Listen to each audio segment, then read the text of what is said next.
Here we go. Here we go. Can't wait. We're ready. Let's go. Jenny, stop. It's Jenny. What am I doing? Yeah. Get the fucking show on the road, bitch. Almost 10 o'clock. We're going to be here till midnight. I got it. Shut. Buckle up, literature fans. We're in for some boozy bookgasms today. Join three cousins creating a titillating headspace where steamy romance novels collide with strong cocktails. So, sit back, sip slow, and enjoy the ride. Welcome back, boozy fans. I'm Kim. I'm Lynn. And I'm Jen. This week, we're diving into Inevitable by Jenna Hartley, who is a Texas local author. So I'm super happy to support fellow Texans. Let's go. This forbidden age gap romance that asks one of those hard questions like, what happens when your dad's best friend stops seeing you as a kid and starts seeing you as a woman? Yes, that's right. I said your dad's best friend, the guy that's known you since you were 5. I'm fine with it. I have to say, I was not emotionally prepared for this ride. And fair warning, listeners, this is an morally complicated, tension-heavy, and very uncomfortable read at certain times throughout the book for me. I did not have that problem. Me neither. Before we go any further, I'm going to need a drink. Yeah. You guys know me. I'm always trying to match the perfect drink with our read. It's a gift. And for this one, I'm pretty sure I nailed it on this one. Oh. Today, we are drinking the WAP. Perfect. I know, but it's not what you're thinking. It's their song. It's not to be confused with Wet Ass Pussy, God forbid. which is referenced in the story. We're not that kind of a show. To be honest with you. Yes, we are. We are that kind of show. No, we're better than that, ladies. Are we? This WAP stands for wet and potent. And you know what? It has some of my favorite ingredients, which we all know is Vodka. Thank you. Some vodka, some watermelon liquor, some pineapple juice, a little squeeze of lime. It's got a bit of a sweet and tropical flavor. However, you can make this one a bit spicier if you add some Tajin to the rim of the glass. Or if you like it a little sweeter side, you can add some sugar. Who doesn't like options when you're rimming? Right? Now that we have our booze and we're prepared for this roller coaster of emotions and also Opinions. possible pedophiles. What? She was of age. Eventually. Here we go. I mean, if you don't like it, just wait a minute. She'll grow up. Yeah. It's called the age of consent. Yes, but when you change their diapers first, it's weird. I was fine with that. Okay. We open with this young 20-something girl by the name of Sumner. We find out she has been dating a much older man named Nico, who is her professor at college. Little background on Sumner is that she's in school. She's trying to decide kind of her next steps. If she wants to go for her MBA, which her dad and now Nico are pressing her to do. She's also kind of thinking about doing this overseas internship next semester. But again, she really isn't sure. And we find out she is supposed to travel home for the holidays in the morning with Nico to meet her parents for the first time. So there's a lot going on. She's frustrated with Nico from the get. She is. She's grading his papers for him. He's not home. Yeah. Mhm. And he keeps asking her, is like, are you done yet? And he's pacing kind of around the room, basically holding a conversation with himself. And he's pressing her to go to this dinner place that she absolutely hates. Mhm. He's not focusing on what she's saying. He's telling her all about why she should go for her MBA. And he's not really listening to her. He's talking at her instead of to her. Sumner, kind of like we all do at certain times with our spouse, our significant other, she takes this deep breath and she's like, hey, I'm so excited that you're going to be going with me on this trip to meet my parents for the first time, but I have all these things to do in order to make the flight tomorrow. And that's when Nico drops this massive bomb on her and he's like, oops, I forgot to purchase my ticket.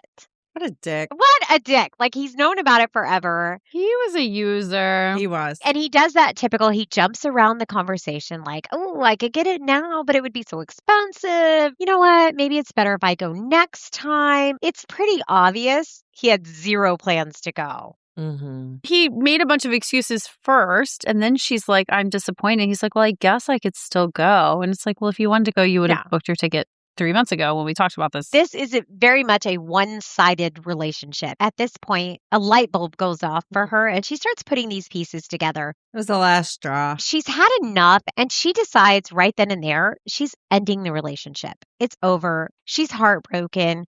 She's going home for the holidays. And it kind of dawns on her, she is his dirty little secret on the side, and she's over it. Jumping ahead on the other side of the book, we have Jonathan. Jonathan is Sumner's dad, Ian's best friend from when they were small children. They were like 14, 15. Jonathan is super rich. He's successful. And in his spare time, he flips houses with his friend Alexis. He is, however, after a very serious breakup years ago, missing something in his life. And for all of his success, he just kind of feels empty. He's a workaholic who has nothing else going on in his life but work. But it's not filling his cup. There's nothing of substance. But wealthy, he's super rich. Getting rich was important to him. Yeah, he was checking boxes. Rich, successful, own your own company. There's something missing. There's that hole. So Jonathan and Ian are playing basketball. They're catching up, and Ian starts to talk to him about Sumner, how she came home over the break. She was not great after a bad breakup, and then she was going overseas on a trip. Ian feels like Sumner's floundering. He wants to make sure she gets back on track. So he asks Jonathan, as her pseudo uncle, I am emphasizing this, it is in bold in my notes. He doesn't use those words. He is not an uncle. He does not use those words, but it's true. There is no blood relation. Definitely not an uncle. There is no blood relation, but there might as And well they be. never call him uncle. I think that's important. Who's your uncle? It's a pseudo, hence the pseudo. I mean, you guys read into it as you will. I think what's really, really important to note is they haven't seen each other in 5 years. 4 years. I would just like to say that in Braving the Storm, they also hadn't seen each other in a long time. Okay, Just- different story, different plot, different concept. He was her uncle, but go ahead. He wasn't her uncle. He was adopted, whatever. He grew up with her dad as his brother. Go ahead. This guy grew up with this guy as his best friend. That's not brothers. Okay. Dial it back, ladies. Here we go. He knows that Jonathan and Sumner were very close when she was a little girl, emphasizing, and thinks it would be a great idea for her to do an internship over the summer with the Wolf Group, which is Jonathan's commercial real estate business. This way, Jonathan could help her get some experience, as he does. I mean, I don't think the dad was thinking of that kind of experience. Well, we don't know. Foreshadowing, I don't know. I will say that it felt like a little bit like the dad was playing matchmaker. It was a little bizarre, but then we find out later that was definitely not his intention. Not the thing. He was No. lying to both of them about why he wanted them to work together. That was suspect. Right. He agrees to do it because Ian is so worried about Sumner and he cares about both of them so much. At the same time, Ian is playing Sumner. He is convincing Sumner that she should go to work for Jonathan because he's very concerned about his best friend. He doesn't seem happy, and she would help since they were so close, again, when she was a child, and he maybe would open up to her and she could kind of get him back on track. He was playing both of them. Mm-hmm. Yeah, she agrees to do it for the exact same reason. Yeah, I think he did think Jonathan was adrift and Sumner was adrift and maybe like bringing them together with the help. Sumner shows up to Jonathan's office and they see one another for the first time in 4 years. Jonathan instantly regrets giving her the job. She is a fucking smoke show. Ow. And definitely not the little girl that he took out for ice cream. Now she is this drop dead gorgeous woman that he cannot stop checking out. I mean, he is literally eye fucking her. Well, and vice versa. She also finds him quite attractive. Sure. Yeah. But she always has. She's had a crush on this guy since she was 14, right? Yeah, that's true. Jonathan asks Sumner, what are you hoping to learn from your time at the Wolf Group? And Sumner gives him a very rehearsed and canned answer about gaining insight and expertise. But Jonathan, he's not buying it. He knows her. I mean, minus the 4 years when she apparently turned into a smoke show. She's like a new woman. Right. Totally different. He tells Try again. And they go back and forth on this a while. Like, she's like, what do you want from me? And there's even a point where Sumner gets up to leave because she's so frustrated with the conversation. And he says, yeah, you're brilliant and you have credentials to prove it. But what sets you apart and what makes you special? She's also like, I was doing a favor for my dad taking this internship, and I'm not going to sit here and be badgered by you. Fuck you. Yeah. He eventually pries out of her. She wants to be a life coach. Yes. Everybody caught that, right? She's mid-20s. She's 22-year-old life coach. Her ex-boyfriend was very dismissive of this idea. Because she's a 20-year-old trying to coach people in life. She has thought it through. She has a business plan. And she has some background. And she's very, I think, thoughtful about, like, I know I'm only 22. Like, do I think I can do this? And she's done some certificate programs. I think that she was thoughtful. And I agree. I feel like she was a little green in this sense. And I felt like this was kind of a weird story twist for me. It was a random career choice. It was random career choice. So they do a little bit more playful banter back and forth. They also do at this point discover that both of them have been duped by Ian. Jonathan also takes her around to meet some of his coworkers, which are now her coworkers. He introduces her to Eric, who's one of their project managers, and invites her to lunch at 3 p.m., which instead ends up being drinks, which turns into a lot of driving around, more conversation, and a lot of inappropriate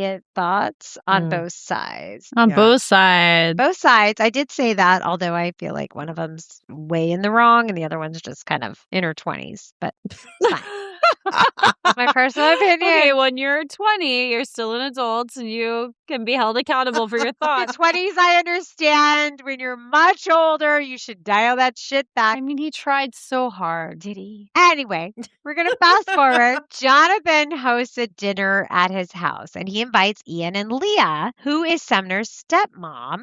Of course, they invite Sumner. Jonathan and Sumner are flirting all night, of which Ian and Leah completely oblivious. Make no mention of. It's very weird to me. There was like a hallway flirtation. Yeah, there was a lot of banter. Like, as a parent, which I am, I think I would notice these things. I don't know if I would. I would be like, my kid is chatting with my friend. I don't think I would notice if it's flirty. They're friends. To your point, they grew up together. They haven't seen each other in a long time. So for the dad, he's not cluing in on the fact that they each think each other is hot. This is what he wanted. He doesn't know their inner thoughts. I don't think it's quite what he wanted. I'm not sure he knows what. He wanted those two to connect for the summer, and seeing them banter. He made this was happen. Not off-putting. He did. I do blame him a lot for this whole scenario. You should. He's the whole reason. It's not trafficking, but it feels very similar. Oh my gosh, that's aggressive. It is aggressive. It is aggressive. Okay, I take that back. It's not trafficking. Okay,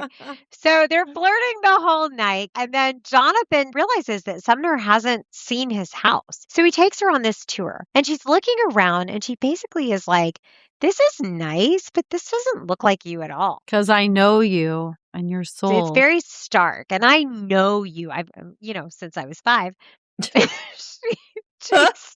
She starts this deep conversation with him, like, when's the last time he did something for himself, and starts to kind of build him up about how successful he is, and yet he doesn't seem to be satisfied or happy. Yeah, it's just kind of sitting on Jonathan, like, very heavy. Before dinner, she really starts to talk to Jonathan about her wannabe business, how she wants to help others, especially women taking charge of her wannabe business. It is a wannabe business. It's not a business yet. It's a wannabe business.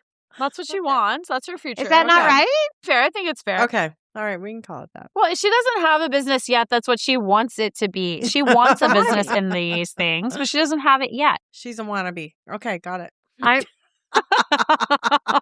Her future business. She starts talking about her future business. Fine, I'll call it future Jonathan. business. And I'll just make note for the next time Jenny's leading. Before dinner. Okay. Oh, it's coming. Before dinner, Sumner starts to talk to Jonathan about her future business plan. At this point, Jonathan is starting to get like all of the feels. He's having all kinds of thoughts about this woman who he watched grow up since she was a little girl. And realizes how hot she is. Still a smoke show, but still also he took her out at 5 years old for ice cream. Anyway, after dinner, they're doing cleanup and he leans in while they're washing dishes and he asks how she would advise him to start on the path of joy. And she says to start journaling every single thing he does. I've heard this. Yeah, it's a thing. I don't think I could ever do this, like journal every single thing you do. I have commitment problems. Maybe. I ain't got that kind of time. That's why I don't have a path to joy, apparently. Right. No joy here. Anytime I've ever journaled, I've ripped the pages up, crumpled them up, and thrown them in the garbage because I'm like, someone will find this and see my inner thoughts. Nope. I can't have that. Gotta burn it. This way, if he starts journaling, he can start to see where his time is being spent and where he wants to focus it. He's like, I don't understand. So she ends up showing him her journal. She adds the initials JJ in her book, which stand for and represent just Jillin, which would be the equivalent of a man jacking off. I'm going to use it It's her private time for herself. She's just chilling. with her vibe. So he's super uncomfortable and yet very turned on by this. That's interesting. And she is super uncomfortable, but very intrigued. I don't think that she's uncomfortable. As a 22-year-old, she is very self-aware and self-confident. Now, not in her business. She's very insecure about starting this business, but as a human, she is very self-confident. She does keep reminding him that she's an adult now. They can have these conversations. It's not a big deal. She's kind of seducing him by saying, I'm not a child anymore. Treat me as a grown-up. Yeah, she continues to drive that point home. But he continues to struggle now with his thoughts, and even more so now that he's thinking about just Jillin Her time. just chillin'. Mhm. So the next day, Jonathan calls Sumner to his office and he tells her he's going to hire her as his personal coach. And he will toss in some other clients to her as well, which will help kick off her business and give her some clout, which is great, especially as a struggling amazing. 20-some-odd-year-old trying to be a life coach. Similar to when he asked her the basic question of what she wanted to get out of the experience, she turns it on him and she's like, what does success look like to you? He does exactly what she did. He gives this super artificial canned answer and she's like, unacceptable. Not good enough. This will be a theme for the whole book. He spends the entire book trying to figure out what success means. Success is. Yeah. And what he wants, because he's basically checked all the boxes for what he deems success, and he's still not happy. Yeah, which is very interesting. He just needed her. As icky as this made me feel, she was a very old soul. Totally. We go on this journey with them for a couple of weeks of bantering, him struggling with inappropriate thoughts, a lot of them. Sumner knocking it out of the park at work. She's like killing it at this job that she didn't even want. Everybody loves her. And one day, Jonathan walks in the office and his assistant, Cody, stops him and says, hey, you've got a conference call on hold. And by the way, Eric, who was the project manager, his appendix just ruptured and he's no longer able to go on your New York trip for this big important meeting. Uh-oh. What do we do? Who do we take? I don't know. Oh, we only have one option. Who knew everything about this because she's been working so closely with Eric.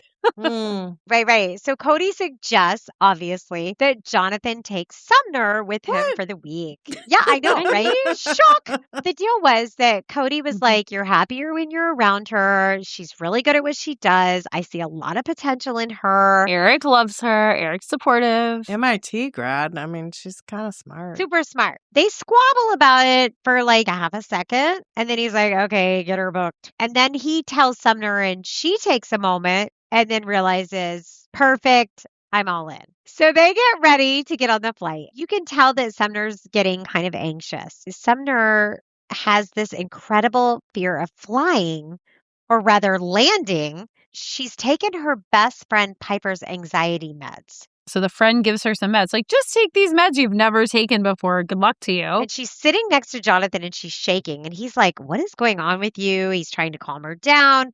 Ends up giving her some whiskey, which she loves. Because he doesn't know that she's on prescription medication. It's like everybody, you're a little fear of flying. Do a shot. You'll be fine. She does really well and then passes out.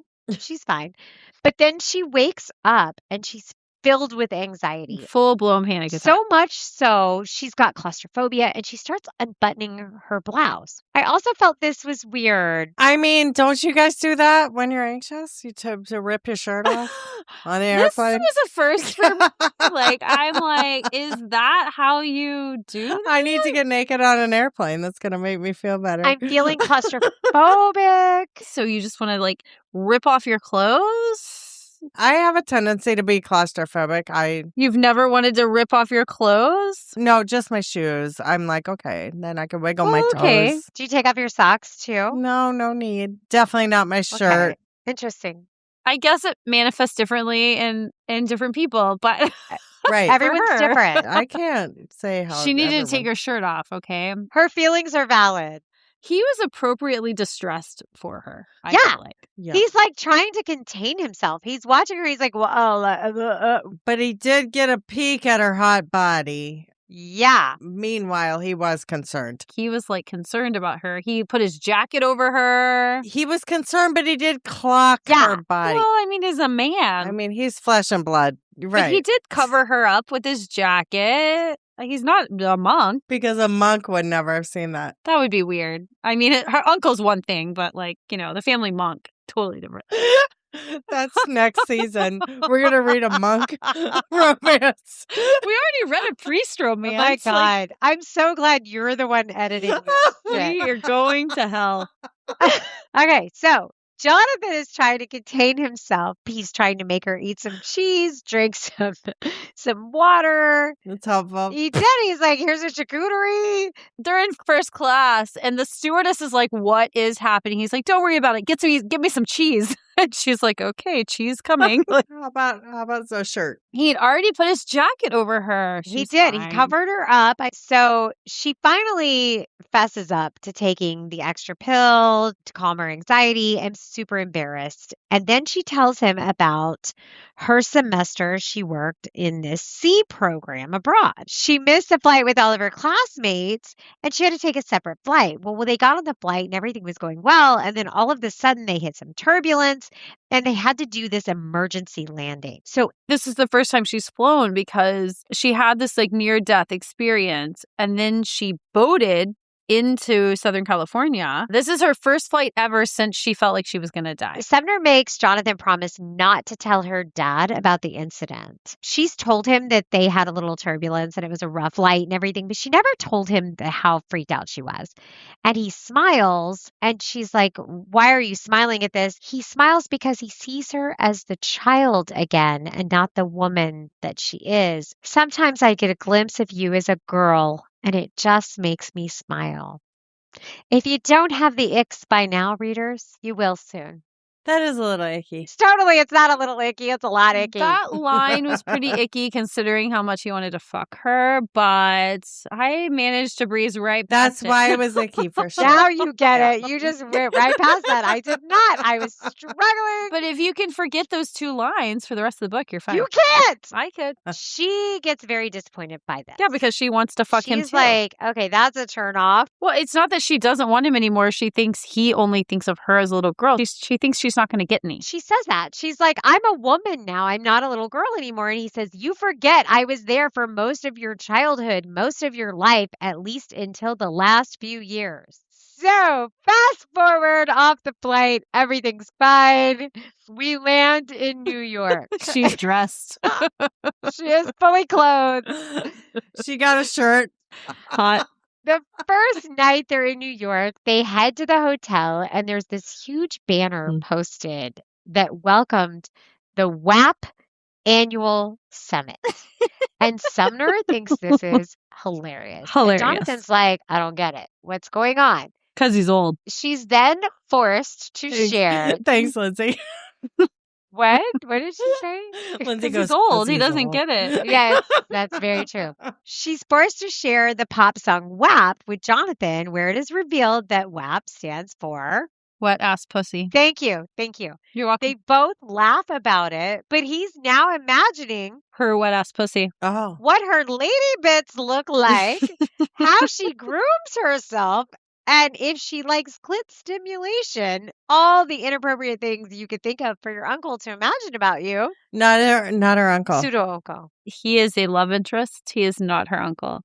I Also, apologize. if you say wet ass pussy in front of any man, they're going to think of all those things. They're going to start thinking about your lady bed. You know what? I changed this 5-year-old's diaper over here. I'm thinking about wet ass pussy now. No, that doesn't happen. He wasn't thinking about the diaper. He just said wet ass pussy to a man in a lobby. He's going to think about those things. Who already thinks you're hot.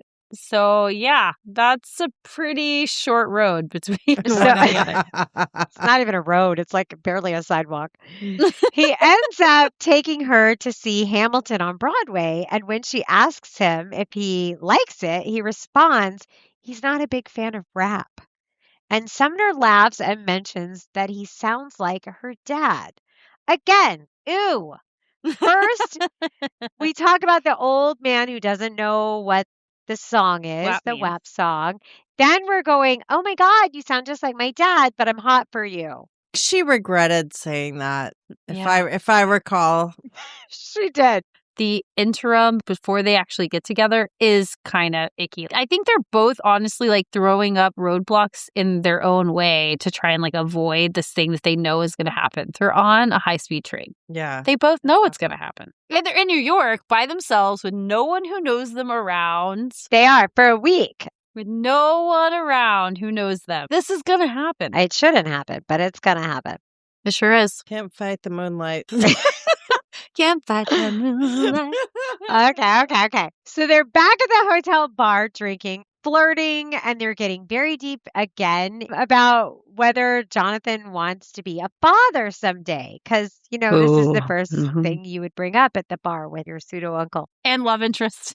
What he gets out of life, etc. Very grown up. She's still trying to help him find his happiness. Sure. She's his pseudo niece, his life coach, and his love interest. All of these relationships are in conflict with each other. They struggle with this. I feel like he's getting a bargain basement price on the life coaching. I mean, that's really definitely. No. And the fact that she actually is quite mature about this whole thing. Like, she doesn't let the uncle or the love interest get in the way of her helping him. Even though I want to have sex with you, I'm still going to give you free life coaching. I mean, that's nice. And she's helping him. She's a giver. She's a giver. He got some. Yeah, he definitely got some. He is a taker. He ends up walking her back to her room after drinks and what a gentleman. Next door to each other, their rooms next door. And he kisses her on the cheek.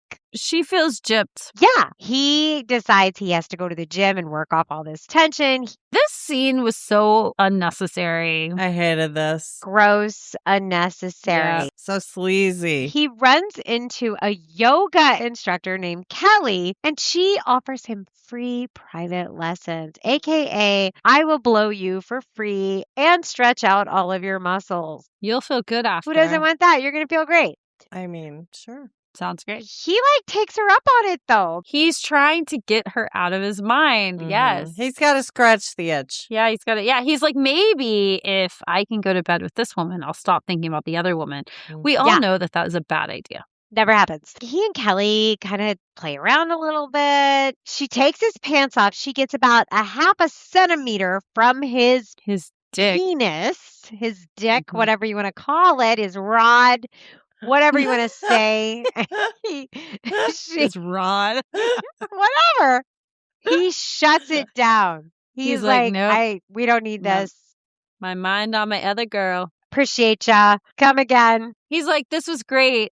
It's not you, it's me.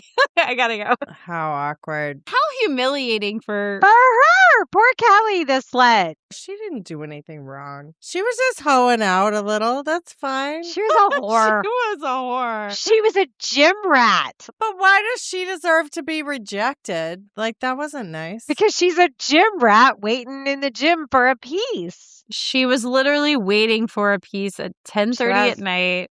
She got one. She didn't get one. Not really. That's the sad part. Sinker. Yeah. He goes back to his own room. All on his own. And decides to take a shower. Basically, he masturbates to the thought of the girl of his dream. Sumner. And then right after, he is completely and utterly disgusted with himself. Yeah. Doesn't that feel real, though? That felt real, and I appreciated it. This book was real. It was. All the emotions and the outcome, and we're going to get there, but everything that happened in this book, part of it was a romance, but also part of it was the fallout of a romance that shouldn't have happened. Oh, yeah. This is so well written. Jonathan and Sumner are at this big conference, right? And she shows up in this dress that is just to die for. He's hot again. There are several encounters like this, and in almost every single one of them, he mentions to himself or to her something about being older. This is like his talking myself out of this. This is not the right thing. This should not be. And at one point, she turns to him and says, I guess I never see someone's age or title. I just see them. And this is almost like a ta-da! It's a turning point. I've opened the door for you. I have invited you in. I don't see your age. I just see you. She laid out the red carpet for this guy and was like, whenever you're ready. Like hired the band. Yeah. He needed it. Set up the catering, rolled the carpet out and said, come on, buddy. I'm open for business. She did that. So he leans in one night and he goes to kiss her on the cheek and he just kind of lingers for a minute. He's like, kiss, lips, cheek. It's just right there on the precipice. And she takes over. She goes in. She goes in for it. They lose control. He needed her to be the first He one. did. He needed her to make that first move. I think we needed that too. Yeah, I was over the slow burn at this point. But also, if he had made the first move, it's very different than if she did. He was really torn and she had to make the first move or he would have She felt had like a to. dirty asshole. So they lose control throughout the whole thing. He's super torn up inside. I want her. What I'm doing is wrong. This is a terrible idea. I can't resist her. He's really and truly tormented. Again, I appreciate that in the writing. Completely. And really worried about what the friend's going to think. The dad. Really, really worried about that. But this is a typical dad style moment, trying to be sexy. They get naked and he says to her, Naked. he leans in, he's trying to be super sexy. And he goes, such a pretty little wap. Oh, boy. I almost lost my shit. Dad joke.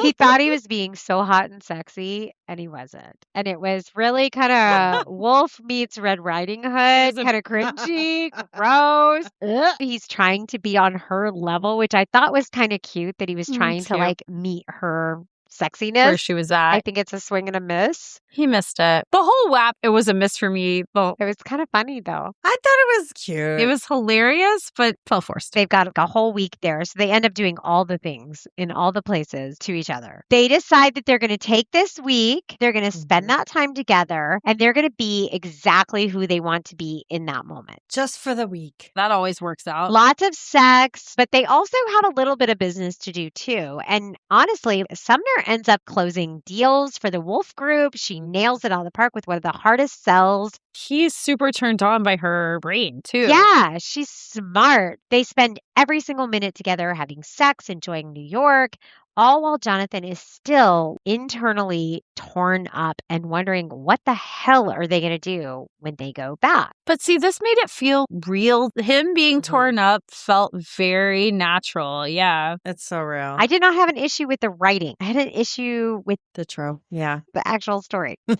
was the trope. It's not my trope, I guess.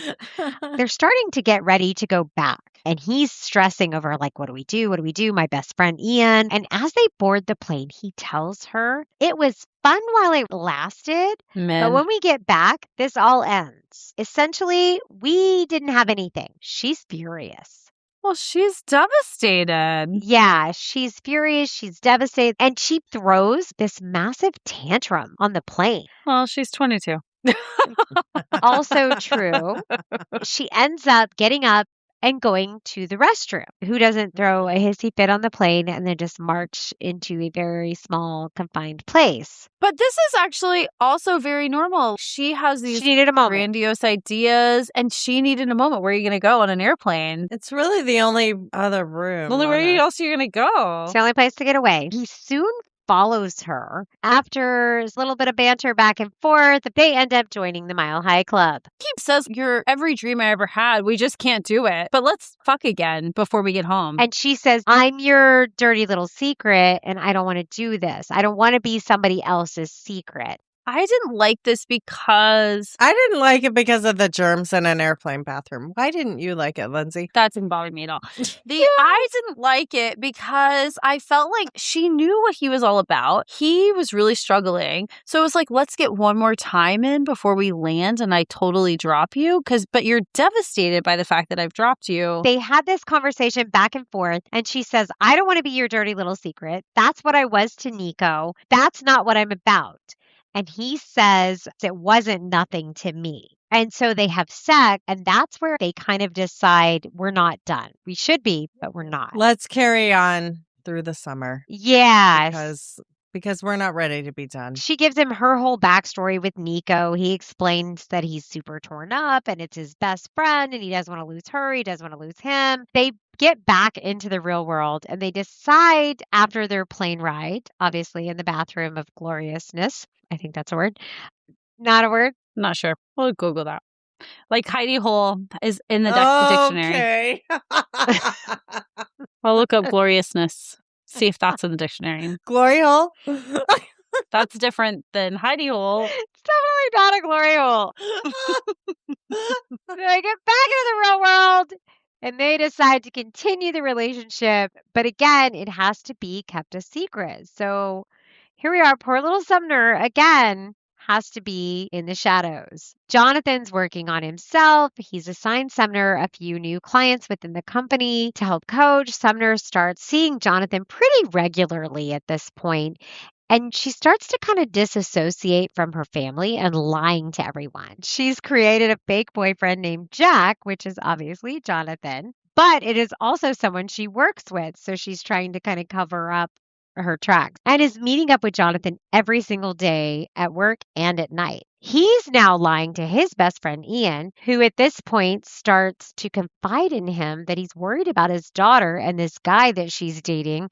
He's worried that it'll be another incident like her ex-boyfriend, Nico, which was an old pervert using her. Ian also starts to push Jonathan to let Sumner go at the end of the summer and persuade her to go back to school for the MBA. He wants to use Jonathan to move her in the direction that he wants her to go in. These two guys get together and talk about her future without including her. Like an uncle and a dad. It was right. Boss and a dad. Jonathan is very torn because he tries to share some of Sumner's feelings with Ian. He's like, oh, maybe she doesn't want to do that. Maybe she wants to do this. And he is shut down immediately by Ian, who reiterates the fact that he's her father and knows what's best for his little girl, which is like a huge stab to Jonathan. And he feels like he's the one holding Sumner back. Guess what? Act 3 breakup right here. Boom. They were very off and on. I'm over it by now. He ends it with Sumner, who is once again completely blindsided. She doesn't understand. She wants to stay at the job. She wants to stay there. She's loving it. She's succeeding. She's building her clientele. Yeah, but he literally tells her it was great for the summer, but it's time to move on. And this time, she's over it. She decides that's it. And they go their separate ways. She goes back to school. He stays miserable. She goes through all the real steps of a breakup. She does. But she has a broken heart. She picks herself up. She goes out to school. She does everything in a very classy way. She does. She starts coming back from this event. The next thing she knows, she's actually exiting his exit. She is at his door, banging on the door. And this to me was probably the realest thing in this book, because how many times have we gotten somewhere and gone, fuck, I don't even remember how I got here, but I'll be damned if I'm not going to finish this right now. She's pissed. With some version of this, every girl has done. Something, 100%. She flat out tells him, I know you want me and you can have me. You just won't take me. I'm yours. And he says, I can't throw away a 30-year friendship. And even if I'm willing to sacrifice my relationship with Ian, I'm not willing to sacrifice yours. She's not backing down, and she's certainly not letting him get away with that. She's convinced my dad loves me no matter what. You're basically a coward. And she calls him on it. So Jonathan starts avoiding Ian completely because he doesn't want to deal with this. Ian is so determined that he puts himself on Jonathan's calendar and shows up at his job to play basketball with them. They end up talking. Ian figures out that his friend is tied up on someone and presses to find out that she is a much younger girl, and he basically applauds him for being with a younger girl until he tells Ian that it's over. Jonathan realizes he needs Sumner. He doesn't know what the real definition of success means to him, but he knows that he now needs to find out. Several months go by, and we find ourselves at Ian's birthday party. Jonathan and Sumner have not spoken for months, ever since their big blowout. At the birthday party, Leah has set Sumner up on a date. And this guy is super nice, but he's obviously not Jonathan. At a certain point in the reception, her date looks over and goes, oh my God, your dad looks so pissed. And she looks over and realizes it isn't her dad. It's actually Jonathan, who is glaring across the room at her. In an effort to avoid the glaring eyes, she again retreats to the restroom, where, of course, he follows. I just like how he's like, get rid of him now. And she's like, what? No. He tells her, get rid of your date. He wants to take her right then and there in the restroom. And she says no. Good for her. She says, I'm not going to be your dirty little secret. I'm not going to be your mistake. And I'm not willing to be your nothing. She waits. He says nothing. She gets ready to leave the restroom, and he blurts out he sold his company and he wants to find a way for them to be together. She's like, that's great. She walks out. She's like, I'm glad you're happy now, and says, I don't think we should see each other anymore. She's moved on with this new guy, and he is now devastated. And then he has to go and deliver this speech for his best friend at his birthday party. He's sick at his stomach until Leah informs him that she has set Sumner up with her blind date for the first time tonight. And he goes over to her and grabs her on the dance floor and calls her on the bluff. He says, I want to spend the rest of my life making sure you know how much you mean to me, and I want to tell everyone, which includes your father. She says, no, we will tell him together. She assumes, this is my dad. He's going to support me no matter what. Yeah, no. So the next morning, they sit down to breakfast, and Jonathan starts, you know how important your friendship is to me? Mm-hmm. Oh, for sure. You know I would never do anything to hurt you. Well, I'm in love with Sumner.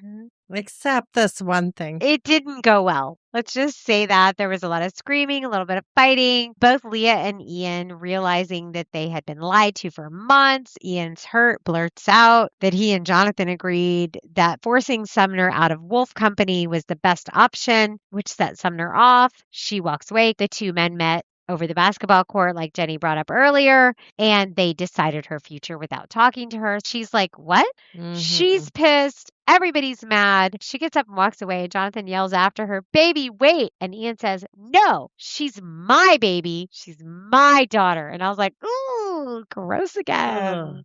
This was a very realistic scene. Surprise. They almost break up again. It's like fourth act breakup. They did not. They end up working it out. The dad did punch him in the face, which he deserved. Yeah. Yeah. And then Jonathan decides like he's going to just stick to his flipping houses, and he starts fixing up the house that they're now living in. They're happy. It's been several months since Ian and Leah have spoken to them. They're refusing calls. They're refusing emails. They're just shutting them out. Eventually, Leah starts to crack, but Ian continues to hold out, and they go through holidays. Sumner is really missing her dad. This was so realistic. This made me love the story more because it was like, this is how real dads react when their best friends sleep with their daughters. I would imagine. I was like, Do you know people?